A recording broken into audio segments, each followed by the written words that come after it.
Hi everyone, today we're going to talk about the psoas muscle. It's a silent P, spelled P-S-O-A-S, and it is a muscle that allows for hip flexion, and it also gives stability to our pelvis.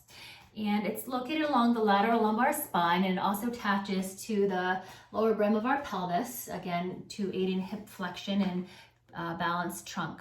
Gives us trunk stability.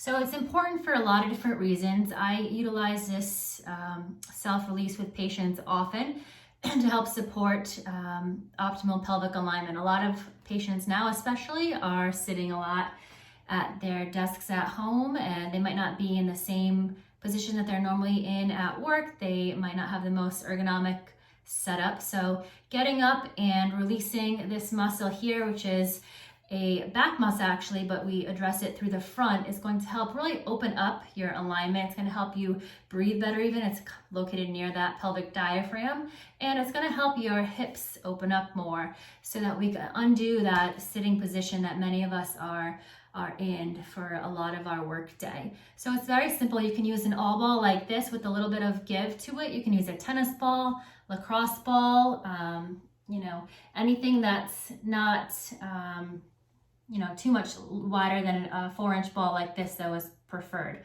So you're gonna use the floor, or if you have a treatment table, that's great.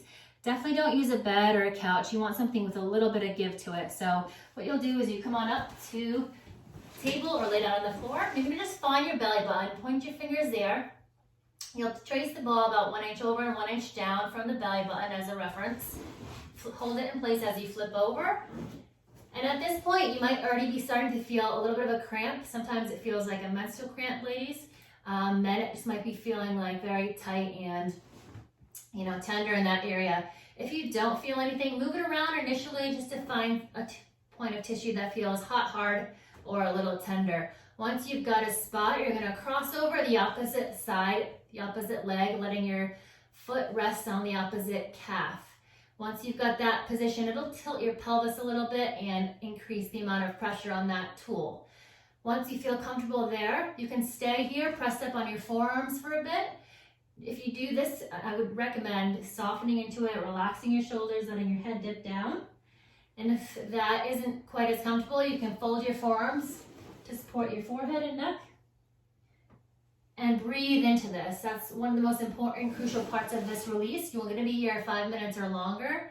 So the more you can soften into it, the better. I highly recommend doing this to start and end your day, and any time in between to kind of get up and undo that sitting position that your body is stuck in for a lot of the day. Definitely want to open this area. This is an area where we tend to tighten and clench often, whether it's, driving and somebody cuts you off and you tighten and brace, or you get some bad news and you tighten here. This is a way to undo that area, also known as the solar plexus. So again, your psoas is such a huge part of the back. It's also your main hip flexor, aids in respiration. So again, we want to soften into this release. Remember, guys, we don't want to force through it. Pain is definitely not gain here. We want to allow our bodies to soften so we can get the most out of this release.